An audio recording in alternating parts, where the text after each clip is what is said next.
Liberal ചിന്താഗതികൾ വിശ്വാസരംഗത്ത് വർദ്ധിപ്പിച്ചുകൊണ്ടിരിക്കുകയാണ്, അല്ലേ? അതുകൊണ്ട് ആ പെണ്ണും കല്യാണം കഴിക്കുന്നത്, ആണും കല്യാണം കഴിക്കുന്നത് ഇന്ന് പല ഉമ്മാർക്കും അറിയൂല, അല്ലെങ്കിൽ മാതാക്കൾക്കും അറിയൂല, പിതാക്കൾക്കും അറിയൂല. ചിന്തിച്ചു നോക്കിയിട്ടുണ്ടോ? കണങ്കാലിന്റെ മുകളിലേക്ക് ജീൻസും ധരിച്ച് കണങ്കാലിന്റെ മേലെ ചരടും കെട്ടി മുടികൾ കളറും ചെയ്ത് ബോബിട്ട് നടക്കുന്ന പെൺകുട്ടികളും മറ്റുള്ള പെണ്ണുങ്ങളുടെ കമന്റ് കിട്ടാനും നോട്ടം കിട്ടാനും വേണ്ടി നാവിനടിയിൽ തിരികെയും മൂക്കിലേക്ക് വലിച്ചു കയറ്റിയും ഞരമ്പുകളിൽ കുത്തിത്താഴ്ത്തിയും ആണത്വം കാണിക്കുന്ന ഇന്നത്തെ ചെറുപ്പക്കാരനും ചെറുപ്പക്കാരിയും ഒരു സുപ്രഭാതത്തിൽ നശിച്ചതല്ല. കൃത്യമായ അജണ്ടയിലൂടെ നമ്മളെ മക്കളെ നശിപ്പിക്കാൻ വേണ്ടി ചിലര് പണിയെടുത്തതാ. ലിബറൽ ചിന്താഗതി മക്കളെ മനസ്സിലേക്ക് കുത്തിവെച്ചതാ. അതിന്റെ ഭവിഷ്യത്ത് ഇന്നത്തെ ഉമ്മത്ത് അനുഭവിക്കാനും തുടങ്ങിയില്ലേ? ഫാത്തിമ, നൂറയും അദീല എന്ന പെൺകുട്ടിയും ഒരുമിച്ച് കല്യാണം കഴിച്ചപ്പോ പത്രക്കാര് ചോദിച്ചു, അല്ല മക്കളെ, പെൺകുട്ടികളെ, നിങ്ങൾ എന്താ ഇങ്ങനെ ഒരുമിച്ച് കല്യാണം കഴിക്കുന്നത്? ഇങ്ങനെ കഴിച്ചാൽ അങ്ങക്കൊരു കുടുംബത്തിന്റെ സുഖം കിട്ടുമോ? പെൺകുട്ടികൾ തിരിച്ചു പറഞ്ഞ മറുപടി നമ്മളെ ഒരുപാട് ചിന്തിപ്പിക്കേണ്ടതാണ്. ആ പെൺകുട്ടികൾ തിരിച്ചു പറഞ്ഞു, ഇതാകുമ്പം ഗർഭം ധരിക്കണ്ടല്ലോ, ഇതാകുമ്പോ പ്രസവിക്കുകയും വേണ്ട, മക്കളൊക്കെയും വേണ്ട, മുലൊടുക്കുകയും വേണ്ട. അപ്പൊ ഇതൊക്കെ ഒരു വലിയ ഭാരാണ് മക്കൾക്ക് തോന്നിത്തുടങ്ങി. കാരണം ഇൻഡിവിജ്വൽ ഫ്രീഡം, ഞങ്ങളുടെ സ്വയം വ്യക്തിഗത താല്പര്യത്തിനനുസരിച്ച് ഞങ്ങളെ ജീവിക്കാൻ സമ്മതിക്കണം. അങ്ങനെ വന്നതാ ജെൻഡർ ന്യൂട്രാലിറ്റി, അങ്ങനെ വന്നതാ ജെൻഡർ ഈക്വാലിറ്റി. അതിന്റെ പിന്നിലുള്ള കവാടതങ്ങൾ അറിയാത്തതുകൊണ്ടാ. സ്വന്തം പെൺമക്കളോട് ആൺമക്കൾ ഇട്ടതുപോലെ ഇട്ടിട്ട് പോണ സ്കൂളിൽ നിന്ന് പറയേണ്ടത് ആ പറഞ്ഞു കൊടുക്കുന്ന ഒരു മാതാവിന് പറയാൻ പറ്റണം, മോളെ, പെണ്ണായിട്ട് വളർന്നിട്ട് എന്റെ അഭിമാനം കാണിക്കണം. ഒരാണിന്റെ മാതിരി പാന്റ് ഉടുക്കലും ആണിന്റെ മാതിരി കുപ്പായിടലും അല്ല ന്യൂട്രാലിറ്റി. മറിച്ച് ആണിന്റെ മേലെ എത്തുന്ന സംസ്കാരം കൊണ്ടും ഗുണം കൊണ്ടും നിന്റെ ജീവിത രീതികളെ കൊണ്ടും നിനക്ക് ആണിനെ മടികടക്കാൻ പറ്റും. അതാ ഈക്വാലിറ്റി, അതാണ് ഒരു സ്ത്രീയുടെ ശാക്തീകരണം. അല്ലാണ്ട് ആണിനെ നോക്കിയിട്ട് ആണുങ്ങൾക്ക് എന്ത് സുഖ, പാന്റ് ഉടുക്ക, കുപ്പായിട, അങ്ങനെയല്ല പറഞ്ഞു കൊടുക്കേണ്ടതും പഠിപ്പിക്കേണ്ടതും. മക്കളോട് പറയണം, പെണ്ണായിട്ട് വളരുമ്പം നിനക്ക് പടച്ചോൻ തരുന്ന ഒരു ബർക്കത്തുണ്ട്. എന്റെ വയറിൽ ഒരു കുഞ്ഞിന് വേണ്ടി പടച്ചോൻ സ്ഥാനം കൊടുക്കുമ്പം അഭിമാനിച്ചോളൂ ഉമ്മാരെ. എന്തുകൊണ്ടാ പടച്ചോൻ നിങ്ങളെ കാലിന്റെ തോട്ടിലാ സ്വർഗം തുറന്ന്? എന്തിനാ സ്വർഗത്തിന്റെ 8 വാതിലും ഉമ്മാരെ നിങ്ങൾക്ക് തുറന്നേരാന്ന് പറഞ്ഞ്? സ്വർഗത്തിൽ കൂടുതലും സ്ത്രീകളാണ് എന്റെ റസൂൽ പറയാനുള്ള കാരണം? നമ്മൾ കേട്ടത് നരകത്ത് കൂടുതലും പെണ്ണുങ്ങളാണ്. അല്ല, സ്വർഗത്തിലും കൂടുതൽ സ്ത്രീകളാ. ഈ സ്ഥാനമൊക്കെ പടച്ചോൻ തന്നത് എന്താണെന്നറിയോ?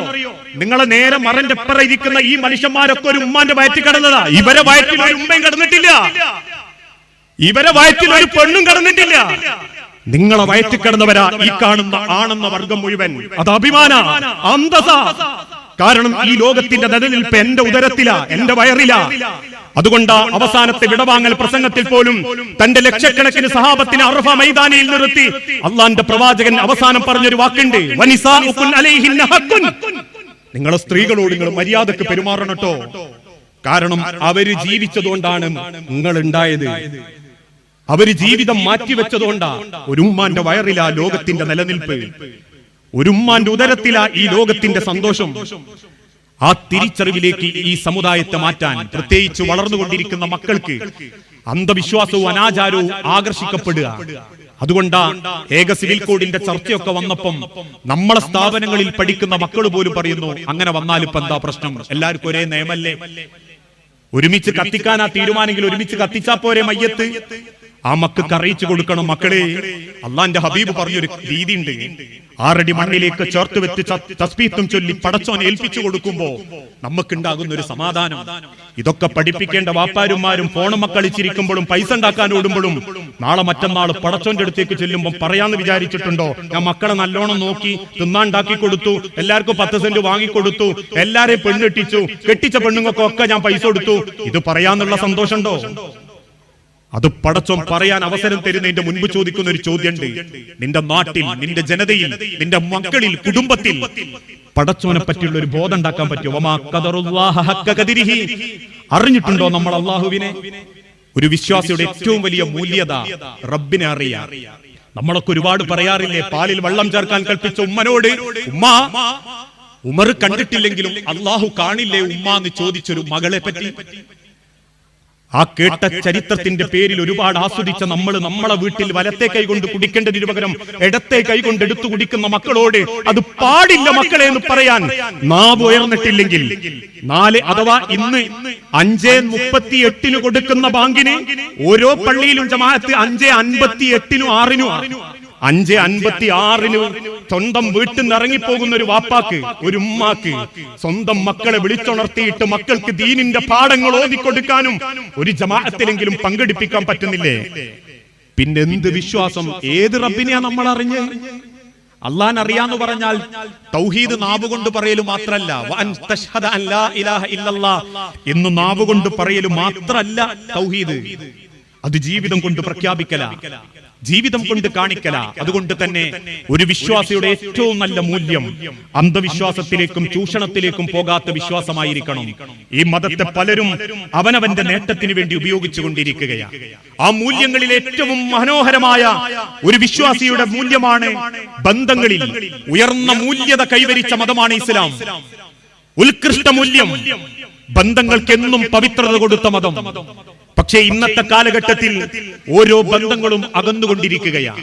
തമ്മിൽ പിണങ്ങിയും വാശി കാണിച്ചും പക പ്രകടിപ്പിച്ചും മത്സരിച്ച് ജീവിച്ചു കൊണ്ടിരിക്കുന്ന ഒരു കാലഘട്ടം.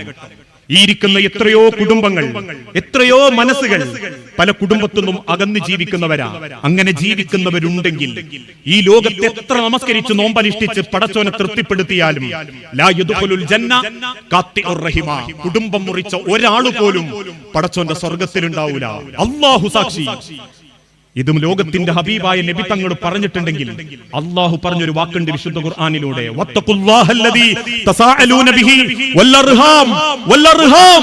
റസൂലേ, കുടുംബത്തെ പറ്റി അല്ലാഹു ചോദിക്കുമെന്ന് അവരോട് പറയണം. പക്ഷേ ഇന്ന് ബന്ധങ്ങളൊക്കെ ശിഥിലമാക്കപ്പെട്ടുകൊണ്ടിരിക്കുകയാണ്. തമ്മിലടിച്ചും പിണങ്ങിയും ശത്രുത കാണിച്ചും ജീവിക്കുമ്പോ ഓരോ ബന്ധങ്ങളും പടച്ചോൻ ഏൽപ്പിച്ചു തരുന്നതാ. ചിന്തിച്ചു നോക്കിയിട്ടുണ്ടോ? ഞാൻ ആഗ്രഹിക്കാറുണ്ട്, പടച്ചോനെ, എന്റെ വാപ്പ അബ്ദുറഹ്മാൻ നബീസാനെ കെട്ടിയപ്പോ ഒരു രാത്രി ഒരു കൂടെ കിടന്നപ്പോ ഉണ്ടായ മുതലല്ല, ഞാൻ എന്നെ ഉണ്ടാക്കണമെന്ന് പടച്ചോൻ തീരുമാനിച്ചതുകൊണ്ടാ, എന്നെ ഉണ്ടാക്കണമെന്ന് റബ്ബ് തീരുമാനിച്ചതുകൊണ്ട് പറഞ്ഞു എന്റെ വാപ്പ അബ്ദുറഹ്മാനാണ്, ഉമ്മ നബീസയാണ്. എനിക്കൊരു പെങ്ങളുണ്ട്, എന്റെ മേല അനീസയാണ്. ഈ കണ്ടിട്ടില്ലല്ലോ, എന്റെ മുൻപേ ഞാൻ കൊടുത്തിട്ടുണ്ട്. എനിക്ക് താഴെ ഇരട്ടകളാണ്, 2 ആൺകുട്ടികൾ ഉണ്ടാവും. ഇത് വാപ്പയമ്മയും ഒരുമിച്ച് കടന്നപ്പോണ്ടായതല്ല, ഏതെങ്കിലും വാപ്പയമ്മയും ഒരുമിച്ചുണ്ടായപ്പോ അങ്ങോട്ട് ഉണ്ടായതുമല്ല. അള്ളാഹു തീരുമാനിച്ചതാ ഓരോ ബന്ധങ്ങളും.